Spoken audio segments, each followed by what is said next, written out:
My name is Jamie Young, and I'm the chaplain here at Airdrie Christian Academy. And I'm super pleased today to be able to converse with my dear friend, Sandra Kleber. How are you today, Sandra? I'm great, Jamie.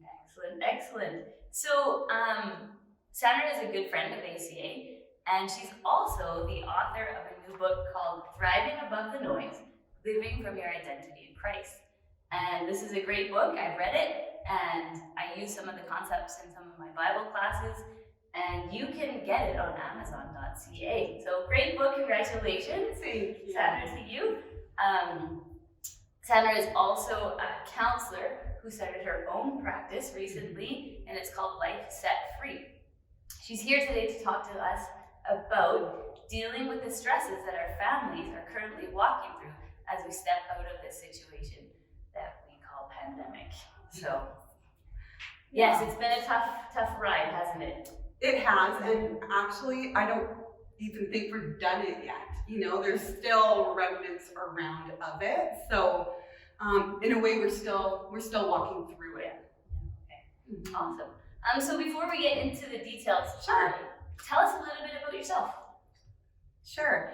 Okay. Well, for those of you who don't know me, I've always just been passionate about walking with people, which is partly why I wrote my book, Thriving Above the Noise, because I just saw, even within the body of Christ, of people who struggled with their identity, you know? And sometimes it's easy to find our identity in what we've done or experiences that we've gone through, and we begin to allow life to shape our identity. And so I just found that I felt it was something that needed to be reiterated, you know, like we are who God the Father says we are. And so I just kind of unpacked that and some of the lies and things that I had to overcome in my own life and that I've been using over the years as I've taught groups of women. And so that's where that book came out of. Okay.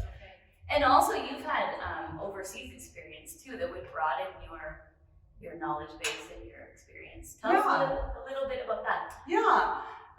So as part of just loving walking with people and wanting to see them walk in full freedom that Jesus died for them to experience, that's just taken on different forms over the years. And my family and I were church planters in Mexico City, and so we did that for a number of years in Mexico. And since being back, I've worked with kids here at the school as an EA, and I volunteered with youth. And I started a ministry as the director of inner healing and deliverance. And so that was an area that I just felt totally alive in. I feel like this is, you know, those moments where you feel like this is what I was created to do. And so over the years, I started to recognize that I felt like I needed some more tools in order to see people not just experience freedom, but hold on to it and live it out. And so that just allowed me to go back to school and finish my program and be able to serve the church, I believe, in a greater way, because I now am able to address a person as a holistic being, you know? So ministering not just to their spirit or to their mind, but body, soul, and spirit, you know? And when I say soul, I'm talking about like our emotions, our thoughts, and our will. Yeah. So that's great. I remember you just being stuck in your books for a long time. You really pushed through that, and we get to see the fruit of that. So I'm very proud of you for doing that. Yeah. So let's just expand a little bit on your counseling practices as being holistic. What does that really mean to us in a practical sense? Mm-hmm. Yeah. Well, I believe that God made us as a triune being, right? So we are body, we are spirit, and we are soul. And I think that sometimes we become maybe more comfortable with one aspect of our being, and so there is a tendency to elevate that one part and neglect another part. So we see this where people swing to one end of the pendulum, you know? Like, let's go on a diet, do some weightlifting. Yeah. Yeah. Okay. Yeah. So they can swing all the way over to the spiritual side of the pendulum. And so everything in life they view as spiritual, you know? And or they can go to the other end of the pendulum and everything is just biological, you know? And both of those aspects aren't wrong on their own, but it's not a whole picture, because we have to look at every part, because if one part is suffering, then it will affect all of us.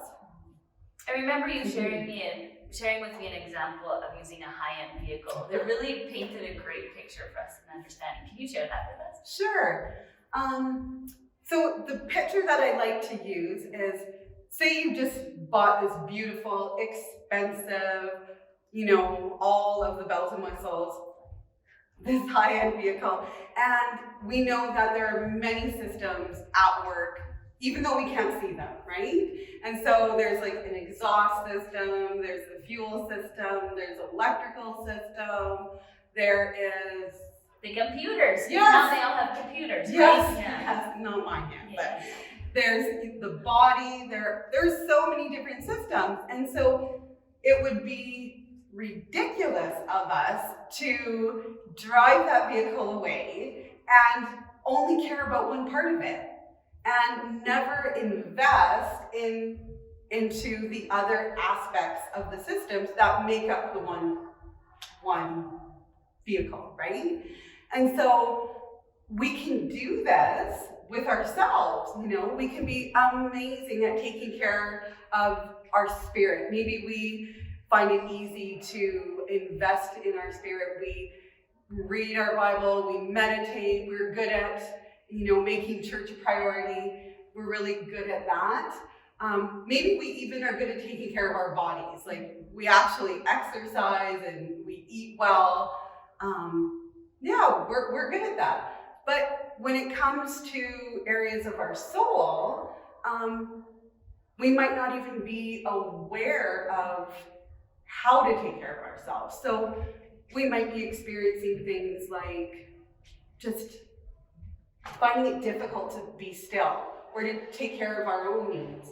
Maybe we struggle with implementing boundaries, you know, or we find that we easily harbor resentment towards people. We just don't understand why. You know, there's a number of different ways that our soul can be speaking to us. But if we aren't paying attention to it, it's like that vehicle will be missing signals on it, and we won't become aware of it until there's a problem. Can you just clarify with us what you're talking about when you say soul? Yeah. Okay. Just in case. No, that's an awesome Yeah. question. So your soul is everything that encompasses your psychological and your emotional faculties, right? So your thoughts, your memories, your emotions, and your will. Okay. So all my thought processes. Yes. Okay. Absolutely. Yeah, sometimes those get out of control if we don't pay attention to them. Yeah. So that's what we're talking about today. That is what we're talking about. There we go. All done, you guys. No, we're just joking. So let's continue this conversation. Sure. This is good. So take it back to our families.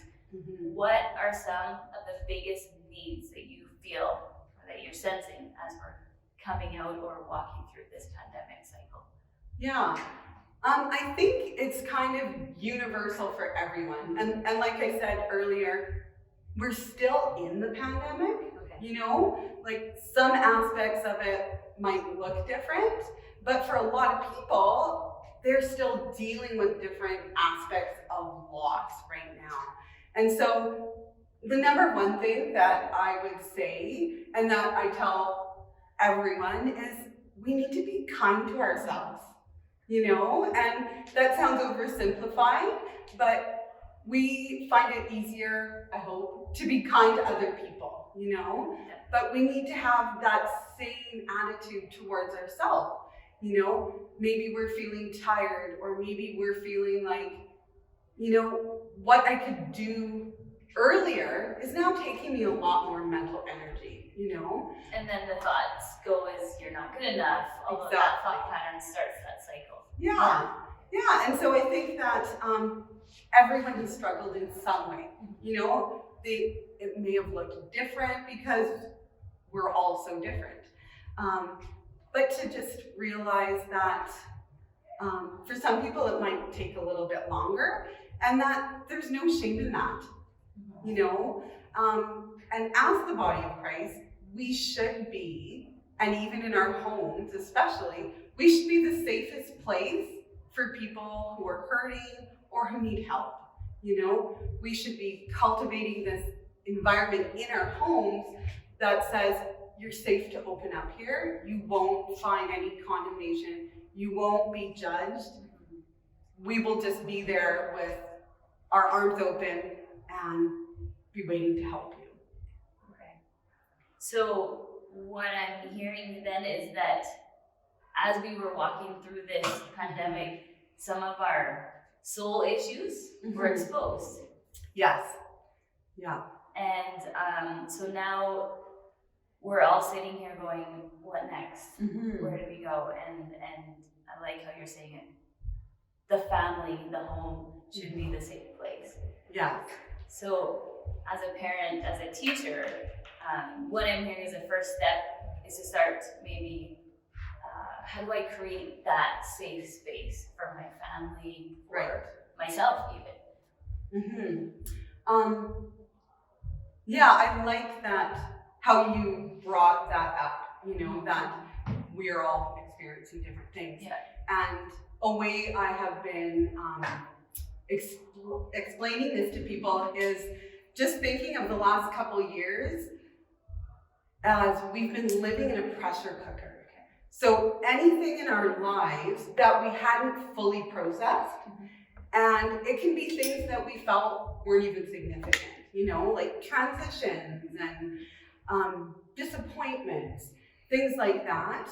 Anything that we hadn't fully processed, it's like the pressure cooker with everything that was going on around us, it's just brought it to a screaming and to a place where for a lot of people, they're now not able to stuff it down anymore or ignore it, but we're fully aware of, okay, I need to find healing in this area, or I need to ask for help. And so within our homes is obviously where we start, you know, by creating that safe place where people are safe to open up and be vulnerable.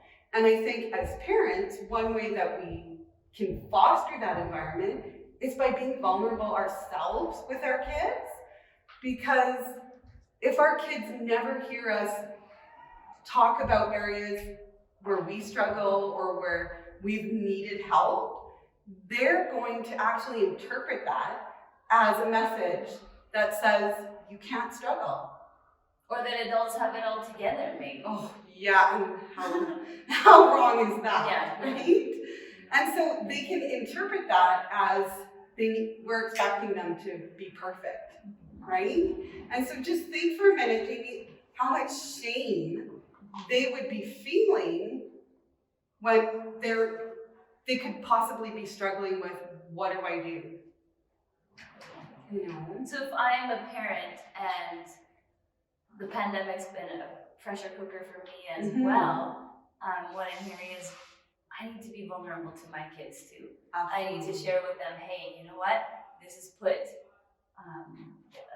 is my struggle during this pandemic. I'm sorry if I get frustrated or emotional sometimes. Is that what you're talking about? Just being more open and Absolutely. Absolutely. So we want to model to them that we have healthy ways of dealing with stress, because life can be stressful. Like, there's no way that we can eradicate stress for our kids, let alone for ourselves. So that means we are responsible for giving them tools as to how to live with stress. And part of that is that we model it, you know, and like you said, we're vulnerable and we're humble too, because I mess up and, you know, that's not a big deal because like I said, we need to be kind to ourselves. We need to have grace for ourselves. It just means that you can have the opportunity to go to your kid and say, you know what, I was actually feeling anxious. You know, I was worried that you were going to be late for school, whatever it is, and apologize because we chose in that moment, because it always is a choice, right? We chose in that moment to respond from the anxiety or the stress rather than taking authority over that. And so I would say to parents as well that it's good to create that environment, to give them those tools, but it's also good and healthy to know as well when things are out of your control. And by that I mean when we've worked with our kids and we realize, you know what, I don't think that I actually have the tools that this situation is calling for, you know? And so when you need to ask for help beyond the family, there's no shame in that. Yeah. You know, you're actually honoring your family by walking in humility and taking care of their needs. And so an example of that is if my youngest daughter, who is 15 now, needs help with math, I will not be helping her. You get a tutor, right? I would get a tutor. If she needs dental work done, I'm not going to do it. And nor, you know, why would I feel shame about that? Someone else has expertise. They have the tools. They are aware of things that I don't know. So we need to stop pretending. Yeah. And just be open. Yeah. And seek help when we need it. Absolutely. Mm-hmm. Okay. Anxiety and depression, I heard you say it a couple times there, and those seem to be words that are just buzzing around right now.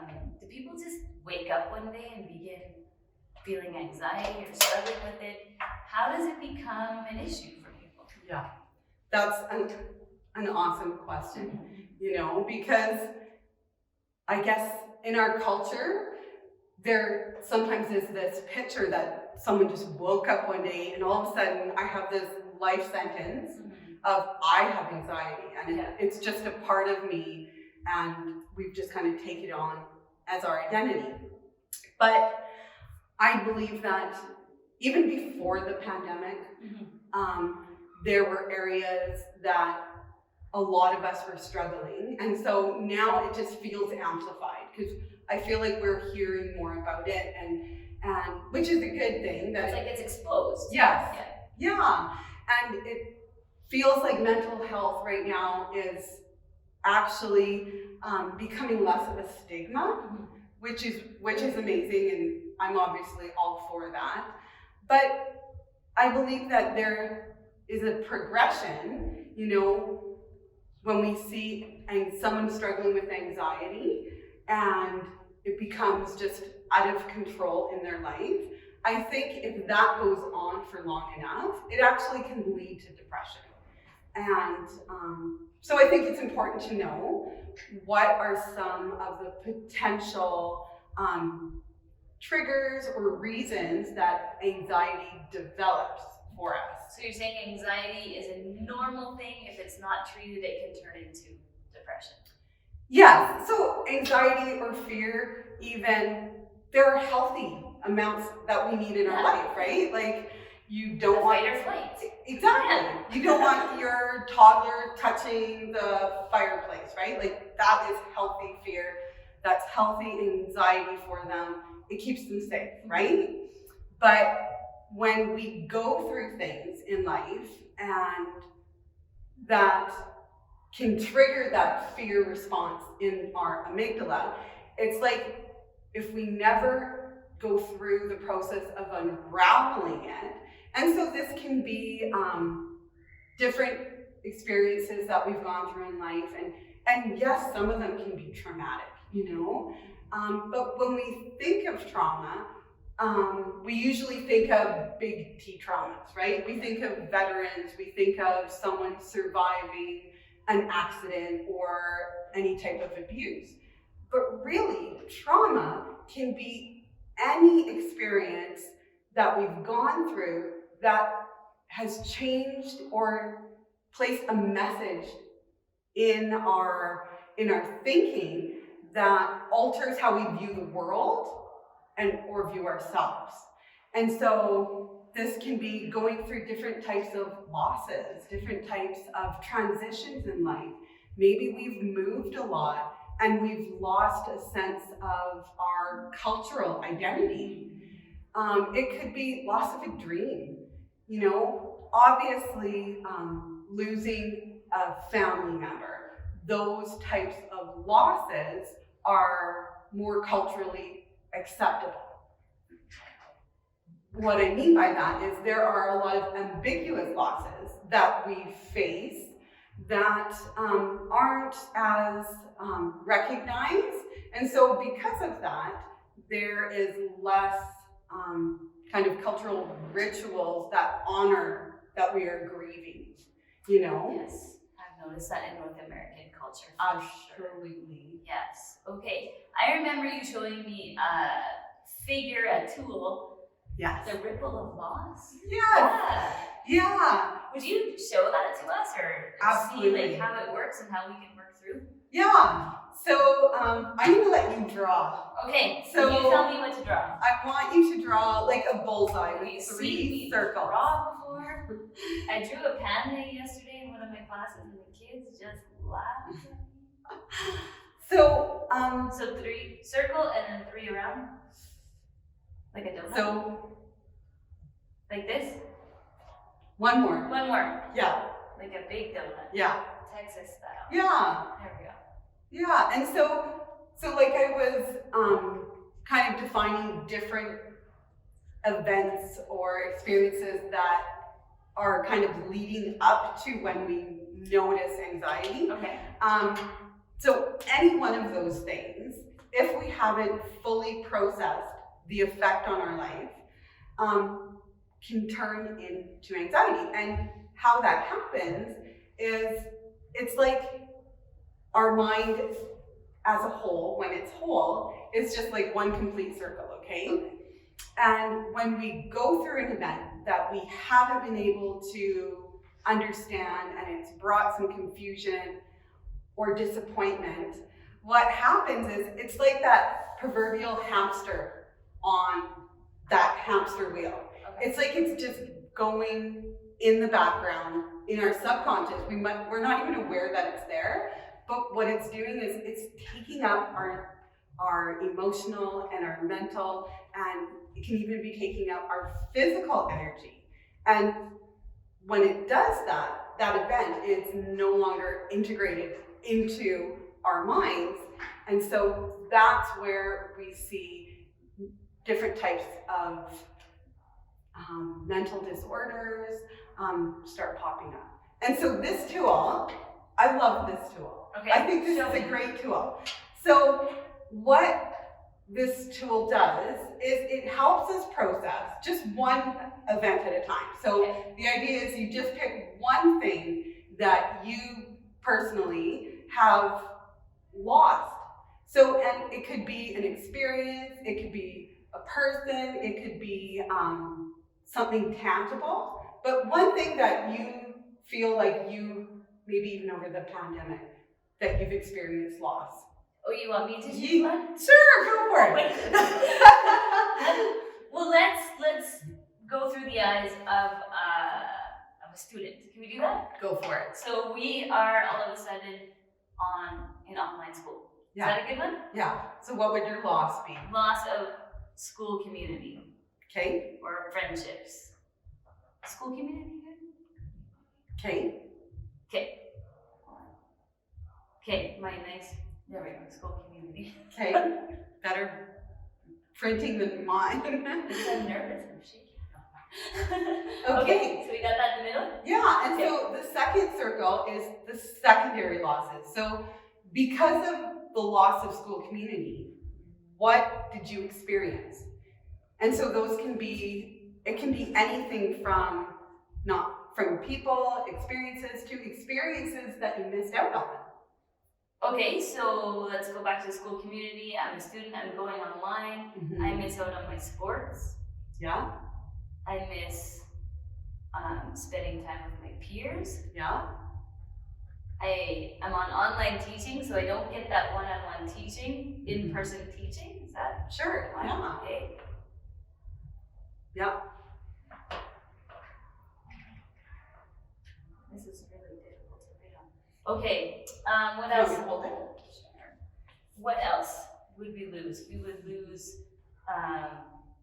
just that contact, sports. And so how else might that affect a person? So maybe they've lost a sense of community. They've lost a sense of maybe feeling excited or joy. So joy, definitely. Does that go in the same one? Yeah. Or just go in the next one? Nope. Your joy, your friendships. Yeah.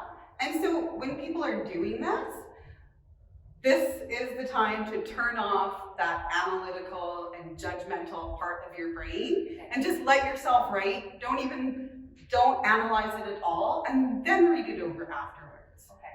Yeah. Yeah, so you get the idea, right? Yes. Yeah, and so the third circle, that is where you have begun to see your fear of future loss. And so because you've experienced this initial loss and the secondary losses, now where are you holding back in life? Like, are there areas where you're actually not living fully because you're worried about future loss? Okay, so maybe I lost my confidence in my classmates and my friendships. Okay. So I turned to online relationships. Is that one of them? Sure. So there is fear of friendship? Or insecurity? That's the word. Yeah.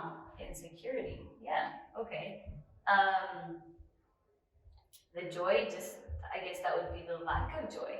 Yeah. So how is fear affecting your life now because of what you have experienced? Loss of motivation is what we're definitely seeing. Loss of motivation in our students. It's coming back, but lots of motivation. That energy, the creativity. And I wonder what the fear behind that would be. Of losing it again. Okay.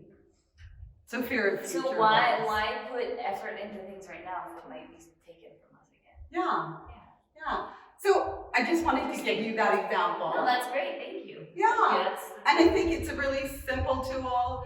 You don't have to be an artist to put it together, but it just is a way of breaking down, and instead of just seeing loss as the one specific thing, but you have more of a panoramic view of all of the ways that it has affected you.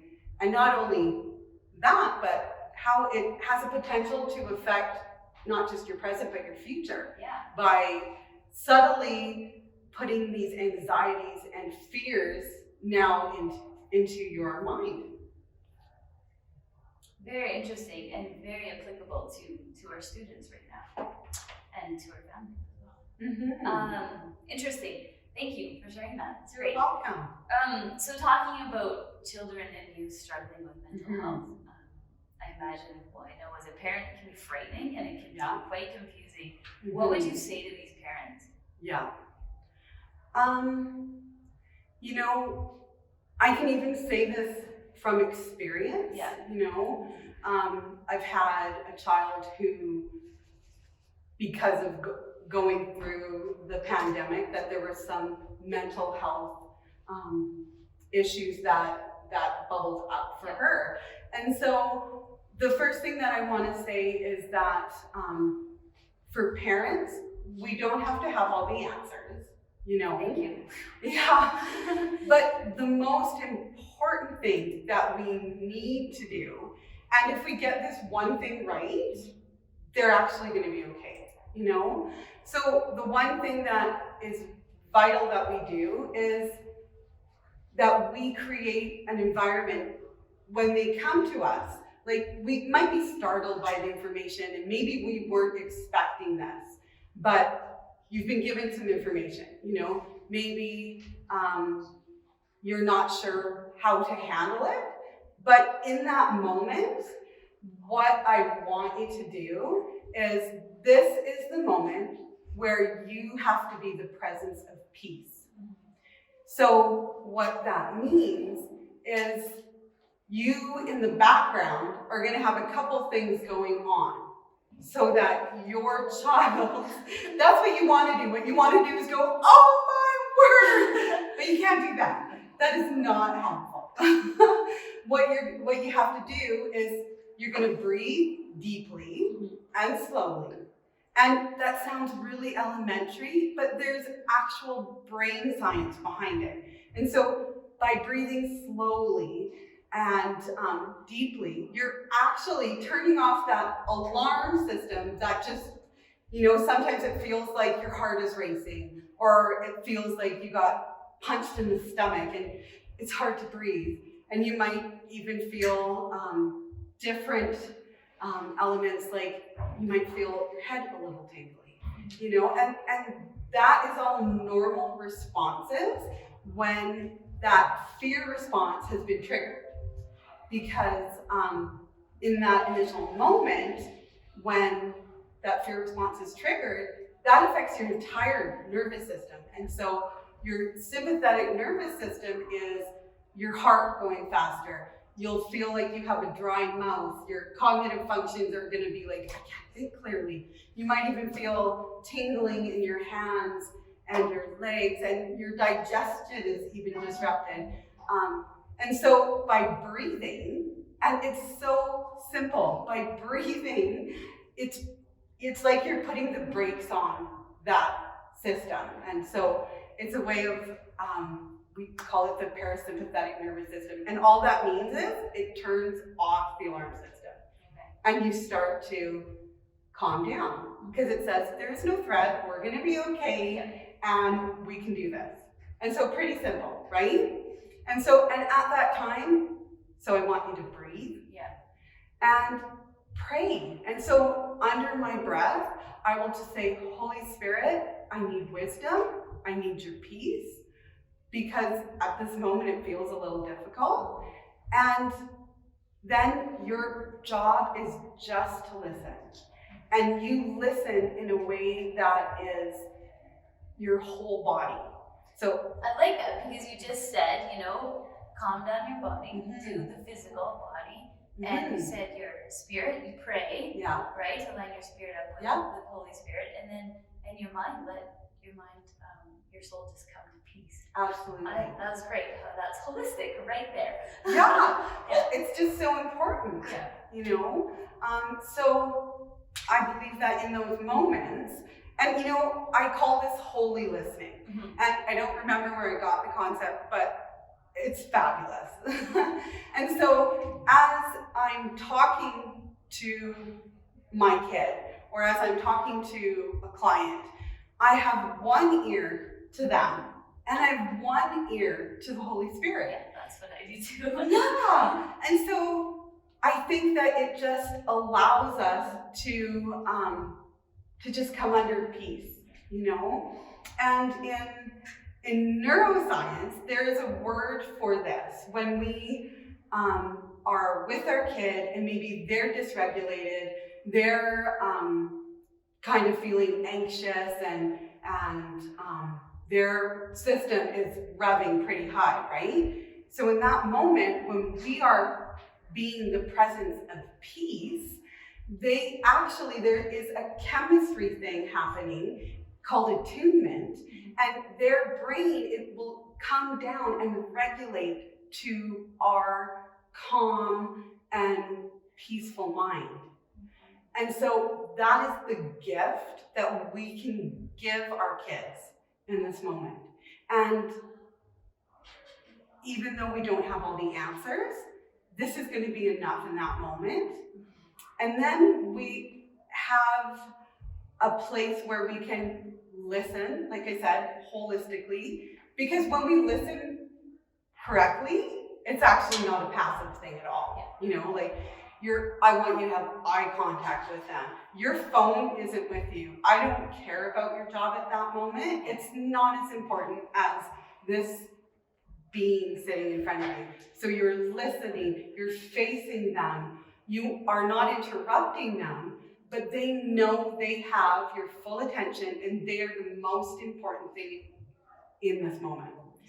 And then from that place, because they've now come down, you can ask them for more information, you know? You can ask them what they're experiencing and, you know, holistically, like we said, like what thoughts are you having right now? What emotions are you feeling? You can ask, where are you feeling that in your body? So that is the time when you can start asking those types of questions. And then to be aware of, I call this when to stop asking questions and when it's time to either wrap up the conversation and just leave it for now, you know, because what you're going to be talking about, whether they're coming to you and letting you know that they've been struggling with suicidal thoughts, maybe they have been cutting, maybe they are depressed, and this is the first time that they're letting you in on this journey that they're on. You might have all these questions, you know, going in your mind, like, how long has this been happening? Have they told anyone? You might have all these questions, but I learned this the hard way, and for some reason, I do that a lot in life. I have to learn it for myself, but then it'll stick, and I will remember it. And so my daughter, who I was walking through this similar situation with, is I had to learn to release her a little bit, you know? So every time I had a conversation with her, like it could have been a simple conversation like, did you shower or did you eat breakfast? But I was always managing to find a way to say, how are you? Honey, how are you today? Really, are you okay? And so my poor kid was like, steer away from mom because she is not going to give me a minute without having to talk to her about this. And so I realized, okay, Sandra, you need to relax. And what I needed to do is I needed to regulate myself, which meant that I had to bring her to Jesus multiple times a day. You know, like I'm talking multiple times a day. But when I was able to do that, and I was able to just say, you know what, I might not know how she's doing, but I actually trust that Jesus is taking care of her. You know, and so that's just something that I had to learn. Know when to stop talking about it, you know? Yeah. That's great. That's great advice. Sometimes as parents, we just want all the information. Yes. And maybe our kids aren't quite ready to talk about that, and give them that time when they're ready. Absolutely. And know what's like imminent danger and what can be left for later. That's great. That's great. So you had some steps that you wanted to go through and talk about parents, practical steps. So many families have been faced with this recently, and they're in that situation of, what do I do?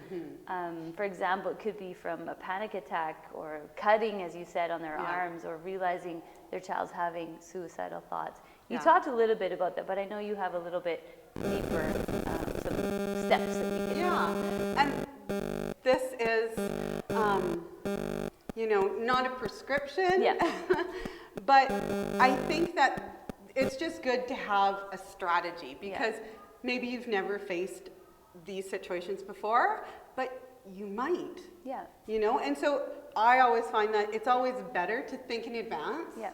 And then when you're in that situation, it's going to be easier for you. Mm-hmm. So let me write these down, because I think it's important as parents that we should be writing this down so that we can use it. So go ahead, Sandra. Yeah. Tell us these steps. So number one, like we just talked about, so your number one response is to be a presence of peace, right? And so that means regulating yourself, breathing. And remember, your job is not to regulate to where your child is, how they're doing. You know, we don't get panicky with them. We remain the peace of peace and being calm. And the second thing we do, so number 2, is you listen empathetically. And so that is listening with your whole body, eye contact. You show them you're listening, that they are the most important thing in your world at this moment without interrupting them. And practice holy listening, like we talked about.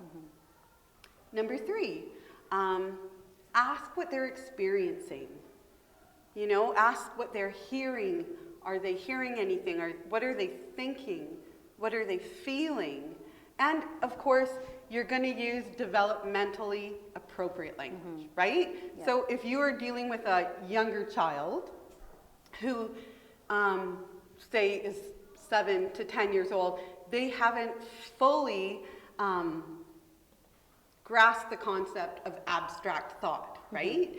And so we wouldn't, if we say Aunt Olga just passed away, okay? We wouldn't tell the child that they just went to sleep, because that is an abstract thought. And so what you would risk doing is causing anxiety for them when they think about napping or going to sleep. So be honest with them, but be age appropriate with them as well. And number 4 is acknowledge that their fears are real. And so be real with them. This doesn't mean that you have to have all the answers. Yeah. You know, if you don't have an answer, the best thing that you could do is say, you know what? Because I want to give you the right information, and I don't want to confuse you or lie to you at all, I'm gonna look into it, I'm gonna investigate it, and I will find you the right answers. And so be real, be honest. And there's that humility piece too, right? We need to be constantly modeling that to our kids. And number 5, one great way to help our kids is if we, on our own as parents, not just when our kids need us to help regulate them, but on our own, we need to practice emotional regulation and getting into the practice of breathing, and whether that is doing breathing exercises or a meditation. There are a lot of great Christian apps out there. I even have a few of them on my phone that will lead you through this. Okay. And one that I recommend is called The Pause, and it's by John Eldredge. Okay. And so you just press the app on your phone, and it will lead you through a 1 minute or a 3 minute or a 5 minute pause, and it's regulating your breathing. And he, I can't remember what he says, but he says something to the effect of, I'm now giving everything and everyone to you, God. And so it's just a way throughout your day to be centered. Definitely. That's great. Okay, And then, there's 2 more. You've got 2 more. I know yeah. that. I know And there's so number 6 was be sensitive and know how and when to move on. And so I shared that story with you of how I learned that one. And number 7, help them limit the amount of time that they're focusing on their struggle. You know, and I know that can be hard, but maybe we need to get creative. Maybe this is a time to investigate new activities or, explore new hobbies. Something that will always be the best thing is that whenever you can get outside, fresh air is the absolute best thing that you can do to just refresh your mind and your body. So any type of movement, sports are really good. And I'm not saying to ignore it. I'm saying while you get help for it, because you don't want this to now be their focus in life, because we can see that happening, There is, it's interesting, some of the younger generations, they have all this access to Dr. Google, right? And so I've seen so many youth who, have come into my practice, and they will give me a list of things that they have diagnosed themselves with. And unfortunately, I also see a trend of there is this way of finding identity in the things that we are struggling with, And so, obviously, I don't want to see that. Definitely. And so emphasizing to them that this is not you, this is not your identity, this is something you're struggling with, And so any way that we can find to depersonalize it, and so there are different tools. There's so many different tools, but writing rules for anxiety, or if you have a young child, like getting them to draw a picture of it. What does it look like? What does it feel like? What does it tell you? Those kinds of things. Like, it's not you. And so that's just a journey. And there, like I said, there's tons of different tools I can give you for that. But I think that's really key, you talking about that anxiety or depression is not their identity. Their identity is they're children of Christ. Yes. And this is just a struggle that they're going through. So now we're talking about this being anxiety or depression or whatever it may be, being a struggle they're going through. It's not part of who they are. But is there hope of overcoming anxiety? Or do we just accept it as it's always going to be there? Yeah. That is such a good question because, well, obviously, yes, there is hope. No, this is not a lifetime sentence. Praise the Lord. No. But, yes, do we believe that our God is a healer and that he can just heal us? Of course we do. Yeah. But he doesn't always function that way, And so I think of Jesus when he was walking to, I believe it was the pool. And he stopped to heal a man who was paralyzed. And so he looked at him, and before he healed him, he said, "Do you want to be well?" Yeah. And I don't say that with any type of judgment at all. I say that because sometimes the road to our healing requires something of us. There are steps that we have to take. Maybe we have to practice. Maybe we have to let go of some thought processes that we've become really comfortable and safe with, And sometimes maybe it requires medication. And I know that there's such a stigma for medication, specifically in the church. And so that is one of my soapboxes, okay, that I make sure everybody knows. I tell them that if you had a headache, if you were going through cancer right now, you would probably take the medication that was available for you. Yeah.